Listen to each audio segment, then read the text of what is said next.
Hey there, I see you see me, yeah guys, I'm back again, right?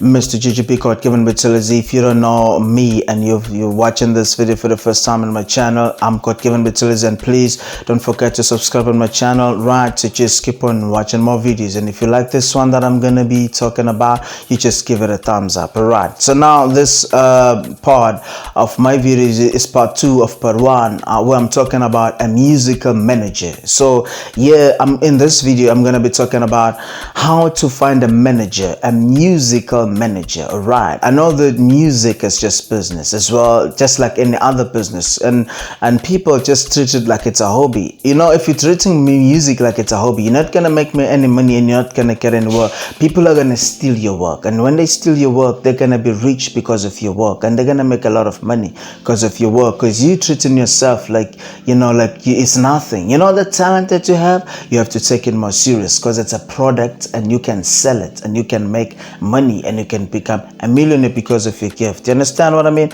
Okay guys, bear with me as I take you through this journey of musical management. Right, okay?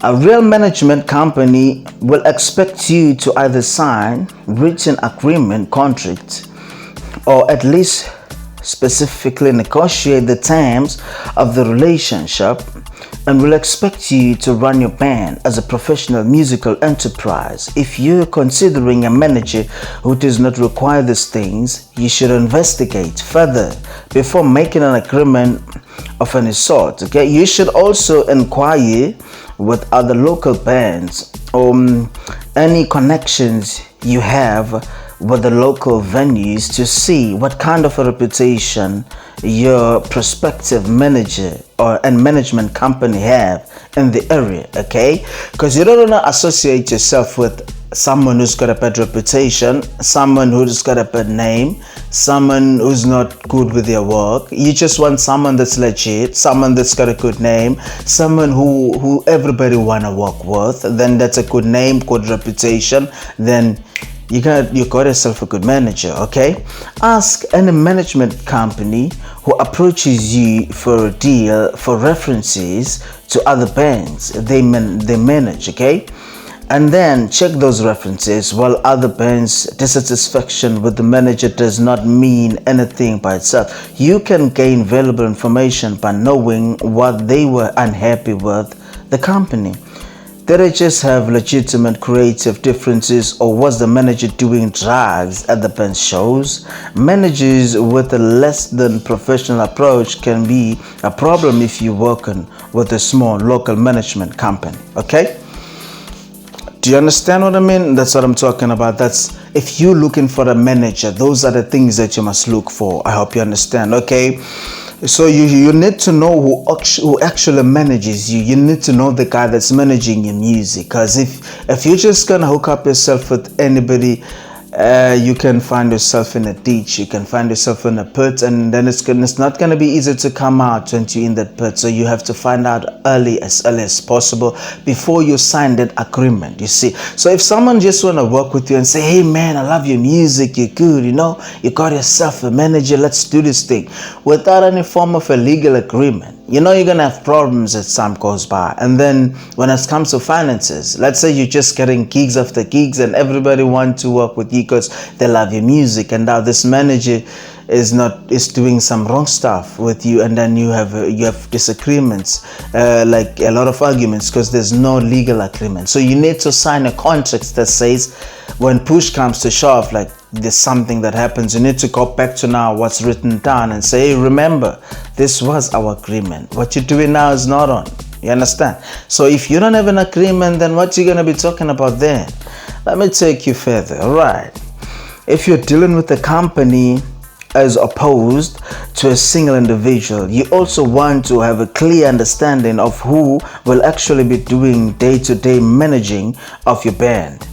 Ideally, you will be able to negotiate an agreement with your management company that contains at least some guidance on this issue. In many instances, you're brought on board with the management company by a particular person who has become familiar with your music and wants to work with you. Do not just assume that This will be the person who actively manages your band. Find out whether or not that this is whom you will be primarily working with, okay? Also find out what company policies are in regard to assigning or reassigning managers to act on the company roster. You can also ask to have a key person clause inserted in the agreement saying that a particular person will serve as your primary manager. With this clause, if the management company assigns you to someone else, you can terminate the contract or you can terminate the agreement. Okay?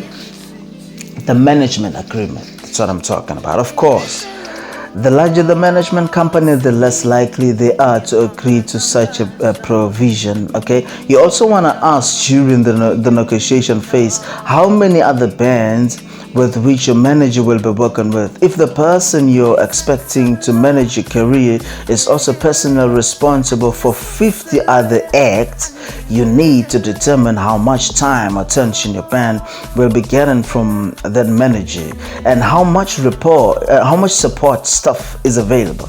To help ease the burden, there's a limit to how much any one person can accomplish. You may be better off being a less known manager's most important band than being at the very bottom of a well-known manager's priority list. This is a judgment call you will have to make as you decide which manager or management company is the right fit for you and your career. Okay. However, as a new band, do not get carried away with your status or as stars or future stars, that you decide only you do business with the big national companies or decide that your band requires a manager in Los Angeles, Nashville, New York, bigger places. You know what I mean? You can find disreputable managers with offices in those cities just as easily as you can anywhere else. Like for instance, in South Africa, just because your manager is from Ulundi or is from Eshowe in a rural area doesn't mean that he doesn't know his job. Where he's come from, his background doesn't determine who he is. It could be a good manager just because he's coming from a rural area or a farm. It doesn't mean that he's not good at his job. What matters is the quality or the kind of a job that he can do for you. What can he do for you? You know what I mean? That's what I'm trying to say to you, okay? You must also keep in mind that the large establishment company do not often take on new untested bands as clients. If they do take on you want to be able to be sure that you're not so far down on the roster that you not get to help you need for achieving your band's goals. Alright. So guys, this is what you need to do if you need to find a manager. You need to watch this video. If you're looking for a manager to manage your band, to manage your company, to manage you, as an artist, this is what you need to do as a person, okay? Share this video with other musical artists and tell them that, this is what you need to do, guys, if you need a musical manager. So I think now you have an idea of what a music manager is and what it does. So now on the next video, I'm going to be teaching you what a music manager does not do, because now I was telling you what it does. So I'm going to be telling you again what it does not do, okay, on the next video. So now you better watch the next video, okay? If you like this video right now, you have to subscribe. You have to comment you have to comment below and let me know what you think about it. Do you have anything to say? Do you have any questions? Do you have any video requests that you'd like me to talk about? Any topics that you would like me to talk about? Guys, I'm open to talk about it, hey? Alright, have a wonderful one. I love you. Mwah, mwah. Kisses. Okay, bye.